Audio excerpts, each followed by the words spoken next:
Hey guys, this is Mike from TheRealParents.com. I'm sitting here today with Dr. Robert Kandarjian. He is an integrative medicine specialist, a doctor of chiropractic at the Remedy Center in Morristown. And I wanted to meet with the doctor because, unlike a lot of other fathers out there, I'm a father of 3 and there's a lot of stress in my life. I'm an entrepreneur, got kids in school, kids in sports. Finances can be an issue. I'm married to a beautiful girl, but marriages can be an interesting topic in and of themselves. So I heard about some of the work that Dr. Robert does with energy medicine, and I wanted to consult with the doc, and he was kind enough to meet with us today. Doc, it's great to see you. Great to see you. Thanks. Thank you. So how do you think we should proceed to kind of get myself centered more? Or Right. I think that's probably your chief complaint from what we discussed earlier a few minutes ago, which is you want to stay centered. Right. And the stresses out there in your life tend to throw you out of your center. So I feel like I'm pulled in so many different directions. Right. So could you, for a moment, could you, for the audience, perhaps explain what you mean by, how does it feel to be centered and how does it feel to not be centered?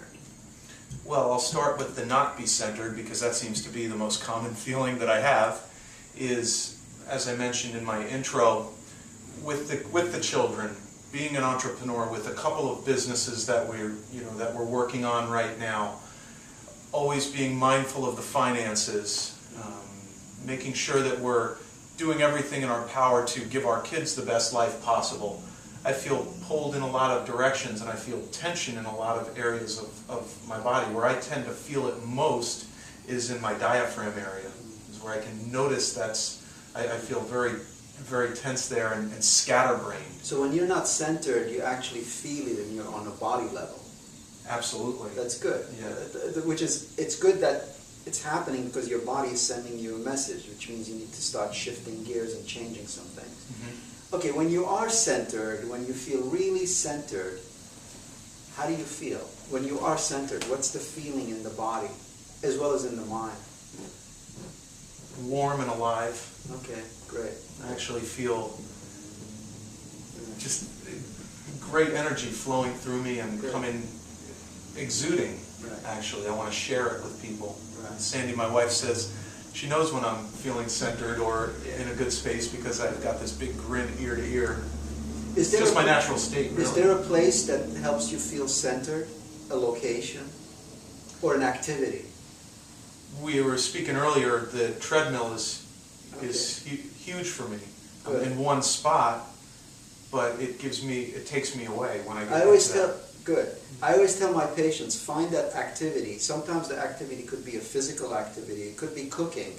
It could be running. Well, that's another one for me, is cooking. I feel like I'm... So you need to do that. Those are not luxuries. They are necessary for you. It could be singing. It could be hiking. It could be playing with your children. Whatever that activity is. Or it could be just meditating, sitting down and being quiet, or going to a house of worship and just chilling out. So whatever that activity is, do not see it as a luxury. It's a necessity. So you must do that on a daily basis if you can. That's such an important distinction for me, because I do see it as a luxury, especially taking that time away from what should be business or the kids. Right. And well, it's almost like you're pulling your car into the gas station, filling the gas tank when you go running. Mm-hmm. You see? When you're on the treadmill, you're actually refueling. And when that refueling, anything that refuels you and anything that refuels the audience makes them stay centered. Mm-hmm. So, you're going to do that. I'm going to ask you to do that.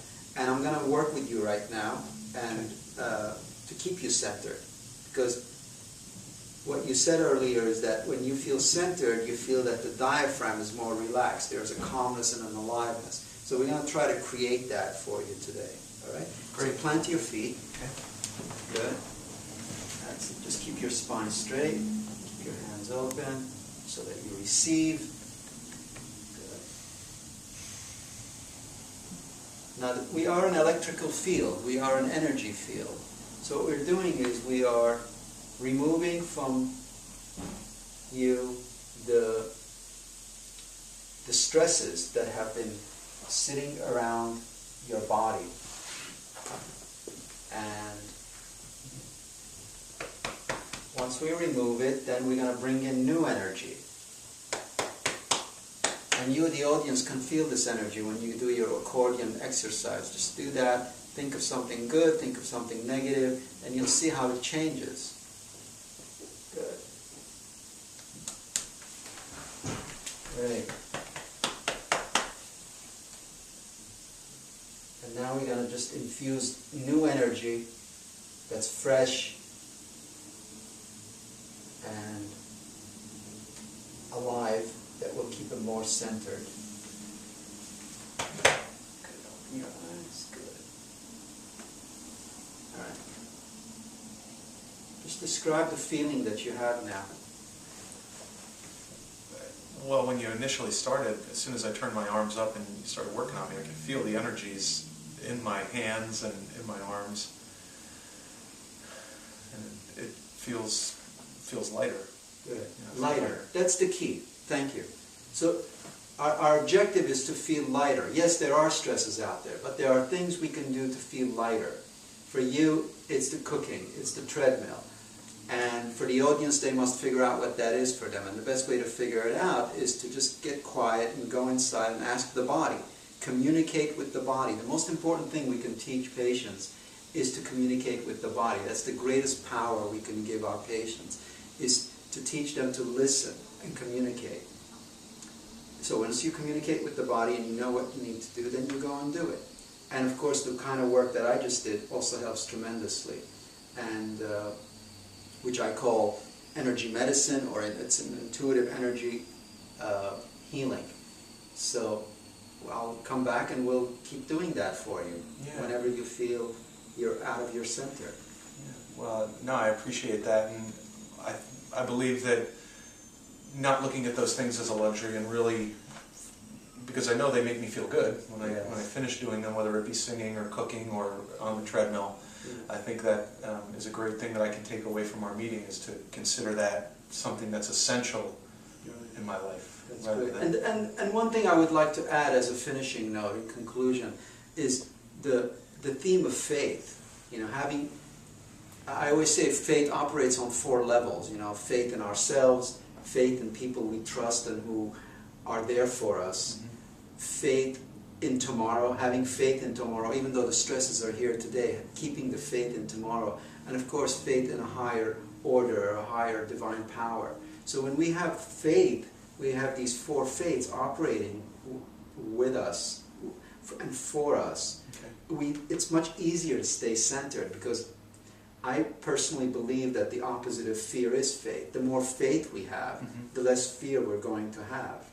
So, and the less fear we have, the less anxiety, and therefore the more centered we're going to be as men. Right, and more peaceful around the home. Yes, helps and around the children. Because when you're in this centered state, you're more accessible to your family, certainly to your kids and to your wife. Yeah, so, well, it was tremendous, Doc. I wish we had another hour to spend together and talk, but we'll certainly meet again. Thank you. So, guys, I appreciate you tuning in. Mike here with TheRealParents.com. Again, sitting with Dr. Robert Kandarjian, the Remedy Center, the Wellness Center. Yeah. The Remedy Wellness Center. The Remedy Wellness Center. See, I'm so centered now, I can't remember. That's right. In Morristown. And the doc's website is Dr. Robert Heals. That's drrobertheals.com. You can feel free to go there and take a look at what the doc has to offer there. And feel free to email him as well, I believe, off the website with any questions that you may have. So, you know, sometimes what happens when you get centered, you don't want to talk for a while. That's what just happened for you. Okay. Because you got centered, you need to be in this stillness and sit with it for another 5-10 minutes, and then you can be back in the world. You know, it's almost like when you pull into a gas station and you are fueling the car with gasoline, you have to shut the engine off. You know, so right now, you got centered, and your brain wants to take off. I still feel it. Right? So we're going to stop here. Thanks a lot, guys. We'll see you soon. Thank you.